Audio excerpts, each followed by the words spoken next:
Antisemitic chants rocked Glastonbury, with the BBC apologising for not axing the act from their live stream. In this video, Richard Tice and Mike Graham discuss the BBC's controversial broadcast, Prime Minister Keir Starmer's response and the fallout. Stay tuned as we break down the key issues and share must-know leadership principles. Before we get into the discussion, if you love diving into political issues and enjoy hearing a principled take on them, then hit the like button, share this video, and subscribe to join the conversation. It will help our channel reach a wider audience.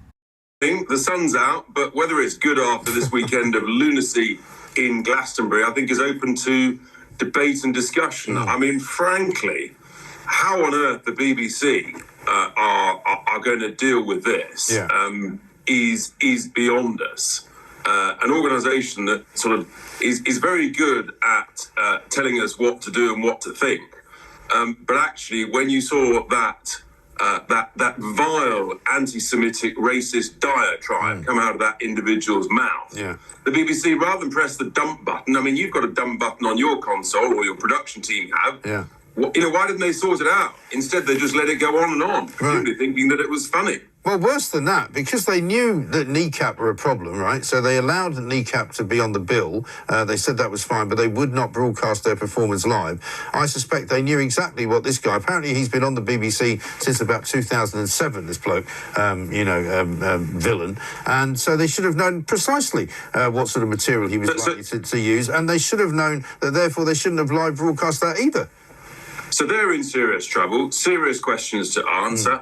And then also, all eyes now on Avon and Somerset Police and the approach they're going to adopt, because I tweeted out over the weekend, having seen Lucy Connolly in prison just last Tuesday, if the police are going to be consistent to try and avoid the charge of two-tier justice and two-tier policing, then they need to arrest, charge, and frankly, judges should imprison Mr. Bob Violent, whatever his name is, for at least as long. Call him. What are you going to call him? Well, his real name is Pascal Robinson Foster. I just want to call him a villain, frankly. And I think that he should, he needs to feel the full force of the law and the justice. After all, Keir Starmer's quite keen on that, apparently. Well, he is, isn't he? So, Chris Philp agrees with you, by the way, as the Shadow Home Secretary, because he thinks exactly the same. Two-tier justice, surely. I mean, if this is not incitement to violence, I don't know what is. Well, then all the Glastonbury fans, when he's in prison, they can go and visit him, like I did with Lucy Connolly last week, and create a long queue outside some prison somewhere. I mean, the whole thing is just utterly extraordinary. And, I mean, let's be absolutely clear what happened here. This was a racist, anti-Semitic rant to kill large numbers of Jewish people. That is what happened. And he knew what he was doing. I think the BBC knew what they were doing when they allowed it to be broadcast. And I think the consequences should be very severe indeed. And Keir Starmer is sort of belatedly catching up, realising that all of a sudden, once again, he's probably on the wrong side. But the issue with the Prime Minister, of course, is we can't trust a word he says. He doesn't read the speeches that he's making. He just robotically parrots them out. And it turns out he doesn't actually believe in anything. And when he says, this is a priority for me, it's not. As he's admitted last week, with all of this complete mea culpa about his supposedly tough immigration speech. I mean, it's a laughable moment for Keir Starmer. But what happened at Glastonbury is not a laughable thing at all. No, it really isn't. And you're quite right to say that he belatedly sort of gave a couple of quotes out to be on the front page of the Sunday. No excuse for BBC hate. But he hasn't said what he's going to do about it. But all day yesterday, he didn't have anything to say about anything that happened at Glastonbury. And he kept doing these ridiculous videos where he talks about Labour delivering for working people, our plan for change is creating thousands more good, well-paid jobs in every part of the country to make you and your family better off. I mean, it's a fantasy, isn't it? Never mind the fact he doesn't read his own speeches. I presume he doesn't read his own tweets either before he puts them out. Well, of course he doesn't. He doesn't. He just doesn't believe in anything. He has no conviction. It's just all about power and jumping on the latest bandwagon, whatever that means, and whoever that throws under the bus, as he does yet another massive U-turn. It's just extraordinary. Yeah, as long as it's not a far-right bandwagon. He doesn't like jumping on those, does he? Oh, no, except for when he thinks that he was talking about immigration. But he didn't know, apparently he didn't know that it was an Enoch Powell phrase. He didn't know that his speechwriters also didn't know it was an Enoch Powell phrase. I mean, I just don't believe that either. I really don't, because I think it was a cynical attempt to derail reform at the last minute on immigration, desperate attempt to try and win some seats in the May elections locally, which failed miserably, and now even reform are haunting him every single time he turns around, because Rod Stewart came out and said he rather liked the look of reform shortly before he blew the house down on the Glastonbury weekend, and everybody said his was the greatest show. And wasn't it funny that when despite people calling for a boycott of Rod Stewart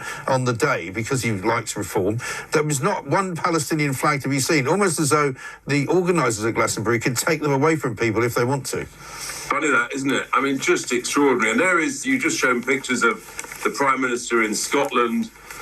Again, he spent loads of his speech in Scotland attacking reform. I mean, we're getting under their skin everywhere, wherever it is, whether it's in Wales, whether it's in Scotland. We've got a very simple slogan in Scotland. We've got, one great policy, drill Scotland, drill. And it's going down rather well. And Labour are terrified that they might very soon be polling third in Scotland behind reform. I mean, the whole thing is, it's extraordinary. But fortunately, I think there's a return to common sense prevailing in much of the country. Well, there is. And talking about Wales, I mean, we're going to be speaking later on in the show to the Taxpayers Alliance, who've done an incredible study, which has made its way into the Telegraph today, about number of towns in this country which have got 20% of the people in them on disability benefits. And a very large number of them are in Labour-run Wales. Great leaders don't just talk. They act with purpose and accountability. People want leaders who take their roles seriously, owning every word and decision. Responsibility is non-negotiable. If you are delivering a speech, you must review what's been prepared for you. The message you share is yours alone. No excuses, no passing the blame. True leadership means standing firm in your responsibility to the people you serve. Stability is the backbone of trust. You can't waver. Flipping from one stance today to another tomorrow, a leader with conviction stands for something, rooted in clear principles.